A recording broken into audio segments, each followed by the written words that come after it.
Good morning, everyone. So my name's Joe Cox. I'm the president and CEO of the Museum of Discovery and Science, and welcome. Welcome to the 13th annual Eye of the Storm event, presented in partnership with the Florida Division of Emergency Management and FIU's International Hurricane Research Center. I want to say a real special thank you to Eric Solner.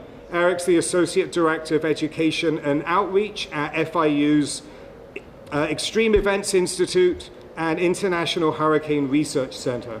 Eric has put in years of work bringing this program to life to thousands of people each year. As we approach the start of hurricane season, today's event brings together science, mitigation, and preparedness to help families across Florida stay informed, empowered, and resilient before the next storm strikes. MODS is a valuable resource for sharing hurricane preparedness. As a science museum, we're a trusted source for knowledge that can present complex scientific concepts in an engaging and accessible way for the benefit of our community. We're especially grateful for the leadership of Executive Director Kevin Guthrie and Major General John Haas for their tireless commitment to public safety. It's now my pleasure to welcome Executive Director Kevin Guthrie. Good morning. Thank you, Joe. Hello, everyone, and thank you for being at this year's event, the annual Eye of the Storm Hurricane Preparedness event. For those that don't know me, my name is Kevin Guthrie, and I'm the Executive Director of the Florida Division of Emergency Management. I'm happy to be joined here today with my friend and colleague, Major General Haas of the Florida National Guard, Joe Cox, that you just met, President and CEO of the Museum of Discovery and Science, and Eric Solner, Associate Director for Education and Outreach at FIU's Extreme Events Institute and International Hurricane Research Center. I thought I had a lot of titles, but thank you, Joe, and the Museum of Discovery and Science for hosting this free community event today. And of course, Eric, always thank you for your partnership and for your hard work to make this program what it is today. It's been going on for quite a few years, actually probably more than 10 years, that has been a part of this. The state of Florida gives money to the Florida International University to help this program be a success, and we're continuing that investment. We're legislatively required to continue that investment, and we'll continue to do so. This event brings science, preparedness, mitigation, and the community together, as you heard Joe say. It is all about empowering residents, especially families, with the knowledge and tools they need to be prepared for hurricane season. You may ask, why is it important now? Why is it that myself and the Adjutant General of Florida are here? It's been a long, long time since a system has hit this area of Florida. We feel like there's some complacency. It's been 20 years. Hurricane Wilma was the last storm that hit this area.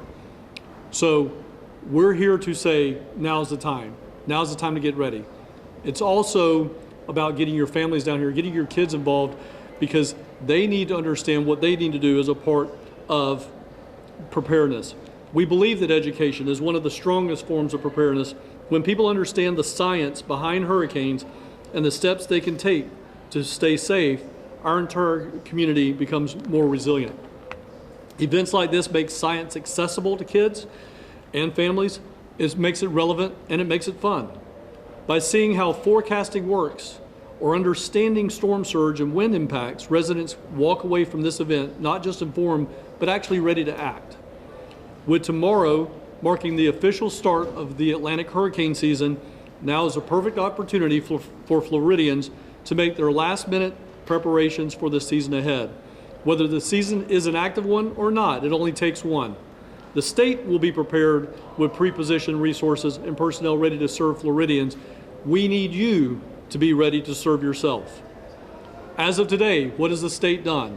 The state has staged and is ready to deploy 3.5 million gallons of water, over 3.5 million servings of shelf-stable meals, 1.4 million tarps, 415,000 linear feet of tiger dams and other flood control devices. New Florida Central Operations and Coordination Office will be opening in the month of June. 52 disaster response contracts are already in place and ready to assist, with more contracts coming online in the coming weeks. We have 20 logistical staging areas already pre-identified with memorandums of agreement in place. That's what the state's done. Now, what is it that you can do? There's 5 steps to hurricane preparedness at the local level. And when I say the local level, I mean at the homeowner level. First, know your zone and know your home. Typically, in South Florida, if your home is built after 2004, and if you don't know when your home was built, go to your property appraiser's office. That information will be on the property appraiser's website. But if your home was built after 2004 in Broward County, perhaps as late as 1996 in Miami-Dade County, you probably comply with the Florida Building Code, which means that your residents will take Category 1, Category 2 hurricane winds. You don't necessarily need to evacuate for the wind. However, you need to know your zone. Knowing your zone is your evacuation zone for storm surge, specifically for storm surge. It is not freshwater flooding. We'll talk about that in a second. So go to your Broward County Emergency Management webpage. Look on the screen to see where you are and what your zone is, so that when your Emergency Management Director, Clay Pacheco, calls for a evacuation and he calls for either A, B, C, D, or E, then you will know if you need to evacuate. So make sure you know your zone, know your home. Now, it's confusing, I get it, because flood zones, which are freshwater flooding, also have a flood zone A and a flood zone AE. Well, we also have an evacuation zone A, and then Clay may call for an evacuations of zones A through E. So it gets a little bit confusing. So please make sure you know the difference between your evacuation zone for storm surge and your flood zone, which is A, E, V, or VE, or X. Once you know your home, you know your zone, the next thing you do is need to make a plan. If you have to evacuate, you need to have a plan for your family. Make sure that you take care of every member of your family, to include pets. Do not leave your pets behind. Third phase is build a supply kit. Now, I know that a lot of people are still living week to week, paycheck to paycheck. If you're doing that, let me talk to you first specifically. This is the time of year that you need to start thinking about, instead of buying fresh fruits, vegetables, meats, maybe you shift intentionally to canned fruits, vegetables, and meats. That way, if you have to go at the last minute, you can take that bag, recycled bag, take the stuff off the shelf, and now you have your non-perishable items. You can go to the shelter, you can go to a friend's house, you can go to wherever you need to do. However, if you do have the financial resources, you may want to go ahead and stockpile now for the entire season. So make sure you have non-perishable foods, again, canned fruits, vegetables, meats, things that your kids will eat. This event today talks an awful lot about kids. If your kids do not eat canned tuna today, they are not going to eat canned tuna when you evacuate. So make sure you get them the things that they're going to eat. A lot of us don't think about that, so please make sure you're doing that. So build your disaster supply kit, and again, don't forget about the pets. These are all of the things that we can do as preparedness action items today. We talk about in the form of get ready, set, and go. These are all the get ready things, those 3 things. Again, know your home, know your zone, make a plan, and build a disaster supply kit. The 4th thing, which is now we're getting set. We don't know exactly what's going to happen. Clay's on your local news channels, maybe down in Miami-Dade, Pete, and up in Palm Beach, Mary is saying, hey, look, we need to be watching this. When they say you need to be watching this, it's time to make sure that your gas tanks and your electrically charged vehicles do not go below a half a tank. You want to make sure that you keep your vehicles at least halfway charged and halfway full. This is a part of our halfway full, halfway there campaign, and it goes to the next step. So again, this is the time of year, halfway full. Make sure you keep those cars electrically charged and fuel. The last step is the go step. So we've been ready, we're now set, it's now time to go. Evacuate tens of miles, not hundreds of miles. We no longer have to go from Miami all the way to Tallahassee, from Broward County all the way to Savannah, Georgia, to leave a hurricane. All we have to do is get tens of miles inland. As I had dinner last night with Clay, and I said, Clay, or actually my staff member asked him, how far is that in Broward County? Clay told us the other side of the turnpike. If you can get to the other side of the turnpike and find safe shelter, That's your tens of miles mark inside of Broward County. So that's what your local emergency manager wants you to do. When the evacuation is called for, stay with friends, family on the other side of the turnpike. If you cannot, find a friend or a family member to stay with. Look for some type of hotel structure. If you can't afford a hotel structure, then go to a shelter that's open in Broward County that is on the other side of the turnpike for your safe shelter. But if you go to a shelter, please know that that is 20 square feet. You're going to be staying with hundreds, if not thousands, of your new best friends for a period of time. So it is very, very raw. It is very, very primitive. Think, camping in the middle of the woods with no AC, but it's under a roof. That's what you need to prepare for. So now that I've given you those 5 steps, it is important to first educate, then evacuate. Educate yourselves so that you're ready to evacuate. Know what your evacuation zone is. Residents should know if your home is in an evacuation zone, low-lying or flood-prone area. Regardless of any of those things, if you are dependent on electricity, you need to evacuate. I will tell you this, you're going to lose power in a hurricane. That is going to happen. We had 4 million plus people without power in Hurricane Selene and Milton. You are going to lose power. If you are dependent on power, you need to leave and get to a place that has power. So make sure you do that. For all of these tips and even more, please make sure you go to floridadisaster.org/know, that's KNOW, to view maps and learn about evacuation zones. Making a plan is also there. Make a list for everyone in your life that needs any special items. My family has to care for my father, my father-in-law, and my mother-in-law. We have to take into consideration in our plan, even though they live in different cities, we have to make sure that they're taken care of. So please make sure you do that as well. If they are a special needs client, functional needs client, please make sure you register them at floridadisaster.org/SNR for special needs registration. If you are a special needs registry client and you live alone, please, I urge you, go to that site. It's a free site. Broward County actually has a system set up, as well as the other 66 counties. If you're on that list, they're going to call you, they're going to make contact with you, and they're going to send transportation to your house to pick you up and get you to safety. That is what they will do. That's in conjunction with the Broward County Department of Health, and they will do that. Make sure that if you're a special needs client, you're thinking about the things like not just your non-perishable food and items, but your medical necessities, medications, oxygen, glasses, your eyeglasses, your inhalers, all of those things that you may need. Make sure that you're looking out for those things. Last, I want to talk about a few Florida firsts that we're doing. Florida continues to lead the way in emergency response, emergency recovery, emergency mitigation, and we're number 2 in the nation in preparedness.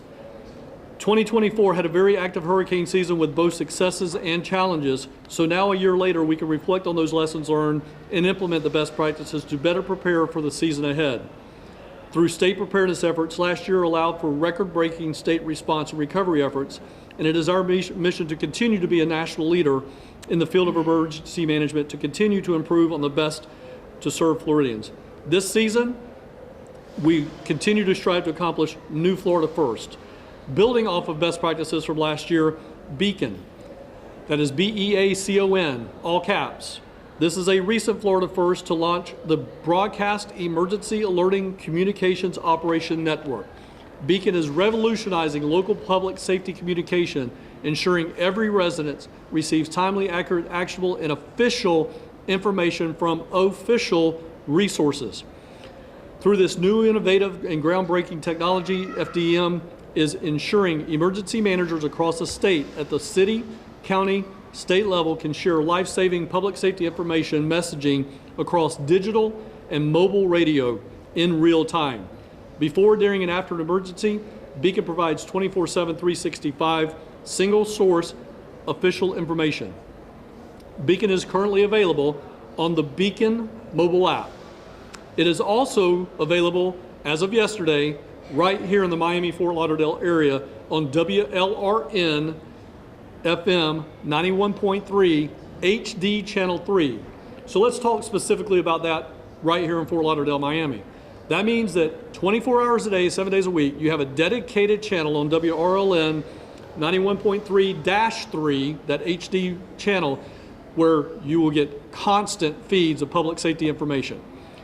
What's nice about this is it's generative AI. You may say, well, what does that mean? We can take any text message, any text notification, any text press release, and send that to that station, and it is automatically going to go out in that radio station broadcaster's voice, or if Clay wants to go down there and record his voice, it could go out in Clay's voice. It is that trusted source of information. Many times, news media, mass media outlets want to get us down to 5, 10, 15 seconds, not the 15 minutes that I'm standing up here talking. But homeowners need to know all of the details. This allows us an opportunity to have a trusted source of information that homeowners can go and get that official information straight from emergency management officials in your local area. If you live outside of the Miami-Fort Lauderdale area, again, download the Beacon app and tune in to WRLN FM 91.3 via the Beacon app. Every resident in every Florida county can get to that local Beacon streaming device on the Beacon app. We want you to stay informed. Make sure that you have multiple ways to receive weather alerts, especially local emergency alerts. The first and best way to do this is through your local National Weather Service radio. Make sure you're tuned into that. Beyond that, make sure that you're receiving, and Clay, I'm going to put you on the spot here. It's Alert Broward. Is that what you guys? Alert Broward. If you live in Broward County, Alert Dade. If you live in Dade County, make sure you sign up for those alerts so that you can get them straight from the your local county. You can also register for Florida alerts at floridadisaster.org/alertflorida. We encourage everyone to follow Florida Division of Emergency Management on social media for weather updates and preparedness tips at FLSERT on Instagram and X, and at FDEM on Facebook. Now I'm finally done, and I'm happy to be joined here today by, again, a friend and colleague of mine. When a disaster happens in the state of Florida, you will see us attached to the hip. We go everywhere together. That is not by mistake, that is by design. The Florida National Guard is a force multiplier for the Florida Division of Emergency Management and is a lead partner in the Florida State Emergency Response Team. So I'm happy to introduce, again, my friend and colleague, Major General John Hoss, Adjutant General of Florida National Guard.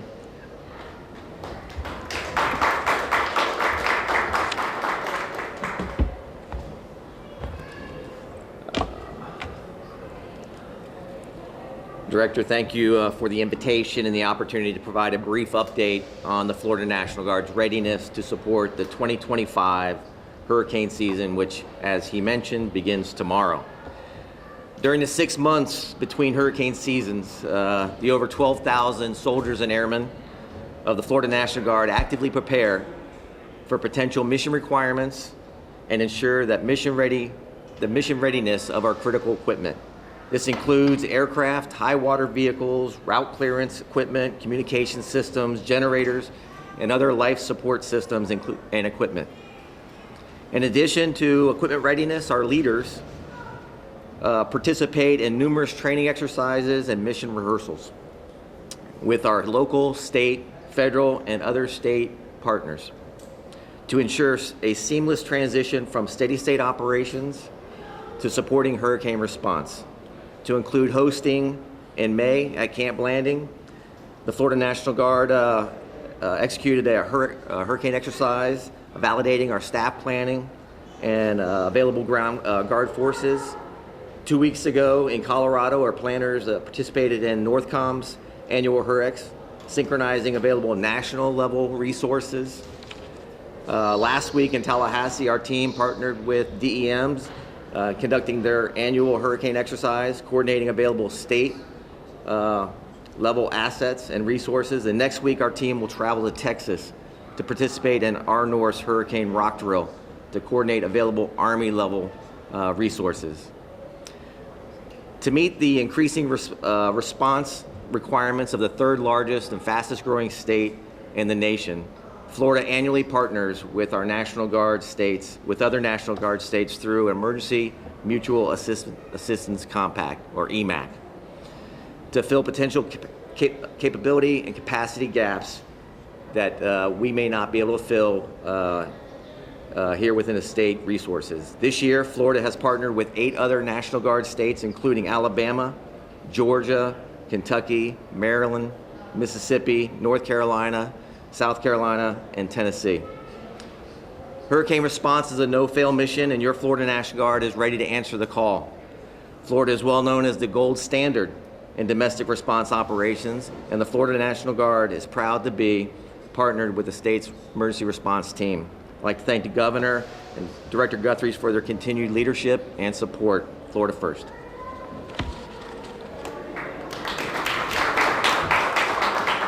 All right. Thank you, General. At this point in time, I will take any questions or a couple of questions that anybody might have. And Dr. Guthrie, on the FEMA Review Council you were on last week, you talked quite a bit about the response that Florida has. You feel very confident that Florida will find no matter what changes from FEMA. Can you talk a little bit about recovery? Are you worried about changes, potential changes, already existing changes to public assistance for things like debris cleanup, overtime, National Guard? yeah, so the question was centered around, we're obviously the gold standard of response, and we're going to continue to do response. Am I worried in my role as the FEMA Advisory Council and/or as the Florida Division of Emergency Management Director about the recovery and funds coming out of DC? The short answer to that is no. The governor and I, and this actually goes back to several governors. I think you could take this all the way back to Craig and Governor Bush. They have never, ever made decisions based on whether or not we are going to get reimbursed by the federal government. You go and you protect life safety. You go out and stabilize scenes from getting worse. You go out and protect the environment. That is what we have been doing for decades inside of Florida. And that's what we're going to continue to do for the coming decades ahead. I will also say that, the President of the United States and the Secretary have never said that they are just going to not fund catastrophic disasters. The President wants to, and he has said, he wants to be there and provide funding for the truly catastrophic incidents.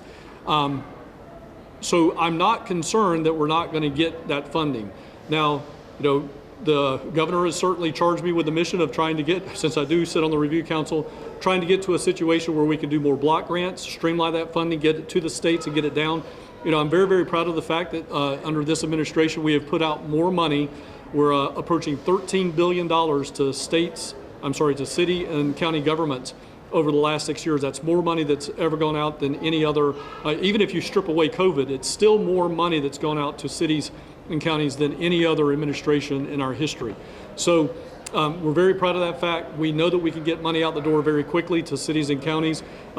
It's going to be a challenge doing that for individual assistance, but again, Florida will rise to that occasion. We are already having those conversations, and I want to assure residents, we're already having those conversations about if the federal government allows us to run an individual assistance program, we're ready to get that done, and we believe that we could do it just as fast, if not faster, than the federal government. Anything else in the back, guys? All right, well, I appreciate you guys coming out. Make sure you enjoy the day. You can come down here, even if you haven't registered, you can come to the museum all the way up until 5 o'clock. Joe says that they are ready, willing, and able to take you. We're looking for a very good turnout this year. Thank you so much.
Sì, fai bene, un po' polacco, stacco. Good job. No?